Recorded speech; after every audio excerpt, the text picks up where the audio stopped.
Shalom, selamat pagi Bapak Ibu yang dikasih Tuhan. Senang di kesempatan hari yang baru ini kita boleh ada sebagaimana kita ada. Kita bersyukur di dalam anugerah Tuhan, kita bersyukur buat kasih sayang Tuhan.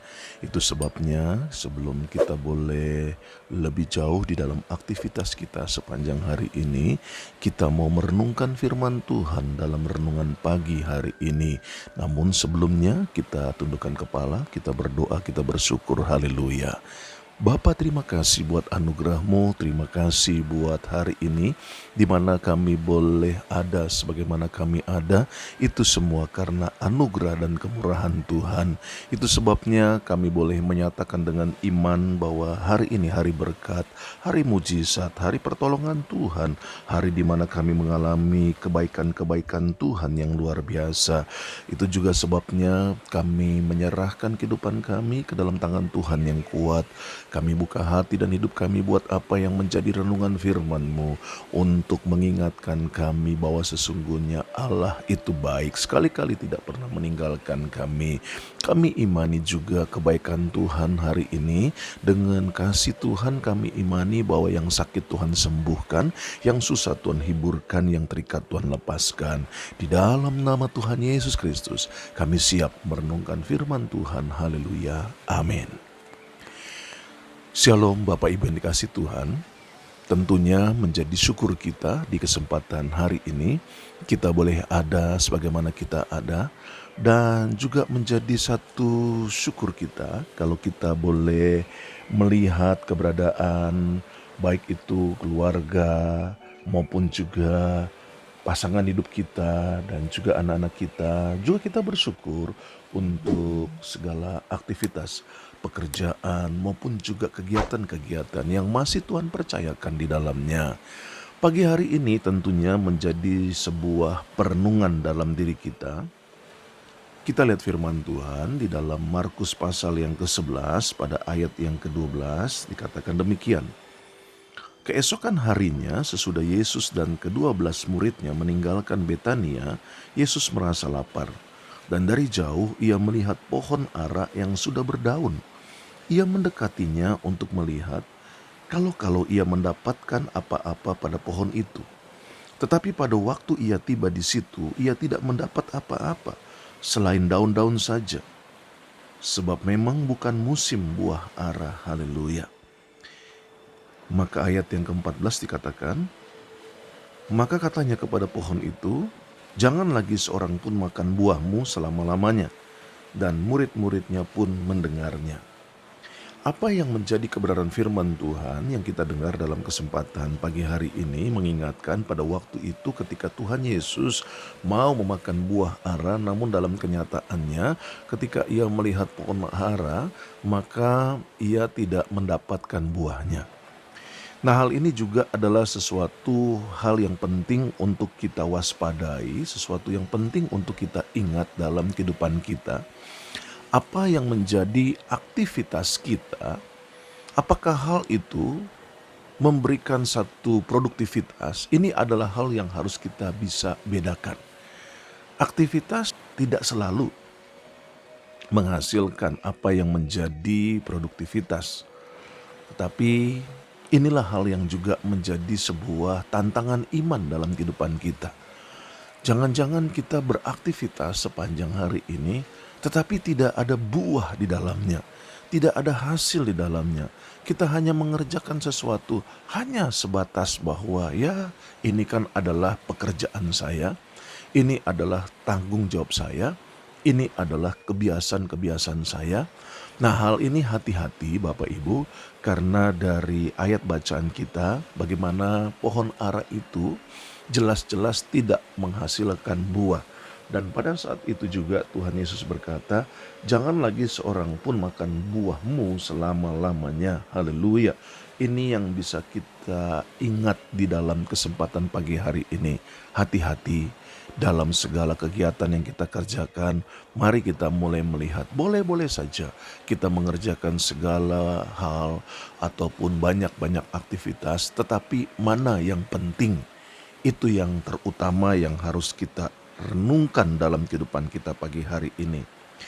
Kenapa kita harus berbuah? Itu yang menjadi pertanyaannya.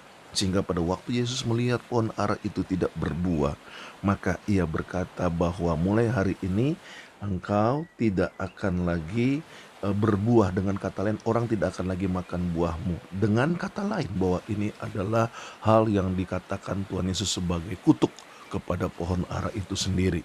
Nah, dalam kesempatan pagi hari ini kita bisa melihat bagaimana Alkitab mengingatkan bahwa untuk kita bisa berbuah. Kenapa kita harus berbuah? Karena yang pertama saya pelajari bahwa dengan kita berbuah itu akan menunjukkan siapa diri kita. Dengan kata lain bahwa dunia akan melihat kita dalam keberadaan kita sebagai anak Tuhan kah atau bukan anak Tuhan. Itu bisa dikenali dari buahnya, Bapak Ibu Saudara, ya. Sama seperti kita melihat pohon dari jauh, maka kalaupun kita masih bingung melihat ini pohon apa, tetapi waktu kita mendekati dan ada buahnya, kita bisa membedakannya. Apakah ini pohon mangga, apakah ini pohon alpukat, apakah ini pohon buah lainnya. Itu akan terlihat dari buahnya. Nah, itu sebabnya Tuhan Yesus mau kita berbuah. Dengan berbuah maka orang ataupun juga dunia akan melihat bahwa benarlah di dalam hidup kita itu menghasilkan buah-buah yang datangnya dari Tuhan Yesus Kristus, yakni kasih, damai sejahtera, sukacita. Begitu banyak hal buah-buah lainnya yang dituliskan dalam Galatia pasal yang kelima pada ayat yang ke-21 sampai dengan 23 yang ada. Haleluya. Nah, kita lihat di sini bahwa pentingnya untuk kita berbuah. Kenapa? Karena dengan berbuah dunia akan mengenal kita. Yang kedua selanjutnya bahwa dengan kita berbuah maka kita akan menjadi berkat. Itu sebabnya ketika Tuhan Yesus ingin makan buah ara dalam perjalanannya, tetapi dia tidak mendapatkannya. Nah, ini juga yang harusnya menjadi perenungan dalam diri kita. Jangan sampai kita sampai sejauh ini mengikut Tuhan Yesus, tetapi tidak ada buahnya yang menjadi berkat. Baik bersama dengan pasangan hidup kita, dengan suami kita, istri kita, anak-anak kita, orang tua kita, atau siapapun yang berinteraksi dengan kita. Mereka tidak pernah merasakan buah-buah yang baik dari kehidupan kita. Itu sebabnya kenapa kita harus berbuah, karena dengan berbuah kita menjadi berkat. Yang berikutnya adalah kenapa kita harus berbuah. Karena dengan berbuah itu akan menunjukkan bahwa kita ini sudah dikategorikan sebagai orang yang dewasa. Tidak ada sebuah pohon yang baru ditanam pada kesempatan 1 bulan, misalnya pohon mangga, ataupun juga pohon buah-buah lainnya, pohon duren, ataupun juga pohon rambutan dan sebagainya. Tidak mungkin dalam kesempatan 1 bulan ditanam lalu menghasilkan buah. Kecuali dicangkok, itu hal yang lain. Karena dia sudah ada buahnya lalu dicangkok. Tetapi yang saya maksudkan di sini secara normal bahwa tumbuhan ketika dia ditanam tidak mungkin dalam kesempatan 1 bulan, 2 bulan dia berbuah. Dia harus membutuhkan waktu sekian tahun untuk menghasilkan buah. Sama dalam kehidupan kita. Untuk kita boleh menjadi anak-anak Tuhan, harusnya dengan kategori waktu yang sudah sedemikian, kita harusnya menghasilkan buah. Nah, inilah hal yang menjadi tantangan iman dalam kehidupan kita. Kenapa kita harus berbuah? Karena dengan kita berbuah, itu menunjukkan kedewasaan kita. Selanjutnya, bagaimana kita harus berbuah? Buat saya, kita akan berbuah jikalau kita tinggal di dalam Tuhan Yesus Kristus. Seperti apa yang dikatakan dalam Yohanes pasal yang ke-15 berkaitan dengan pokok anggur tersebut. Maka tidak mungkin sebagai ranting, sebagai dahan yang ada di mana akan menghasilkan buah, lalu dia tidak tertanam, ataupun juga tidak bersama-sama dengan pokok anggur itu sendiri. maka tidak akan menghasilkan buah. Sama dalam kehidupan kita juga. Kita tidak akan mungkin menghasilkan buah kalau kita tidak hidup di dalam Tuhan Yesus Kristus. Inilah renungan pagi hari ini, kiranya mengingatkan, menyadarkan kita aktivitas apa yang akan kita kerjakan sepanjang hari ini.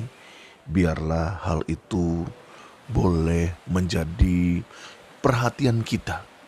Mana hal yang penting yang harus kita kerjakan, mana hal yang tidak terlalu penting, yang tidak perlu untuk kita kerjakan.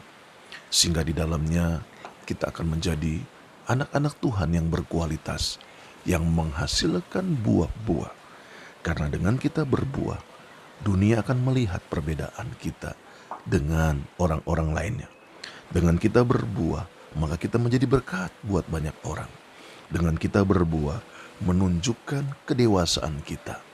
Dan kita tidak akan mungkin berbuah kalau kita tidak di dalam Tuhan Yesus Kristus. Amin. Kita berdoa. Bapa, terima kasih buat hari ini kalau kami boleh ada sebagaimana kami ada, dan biarlah kiranya Tuhan menolong setiap Bapak Ibu Saudara dalam segala kegiatan, aktivitas hidup mereka sepanjang hari ini.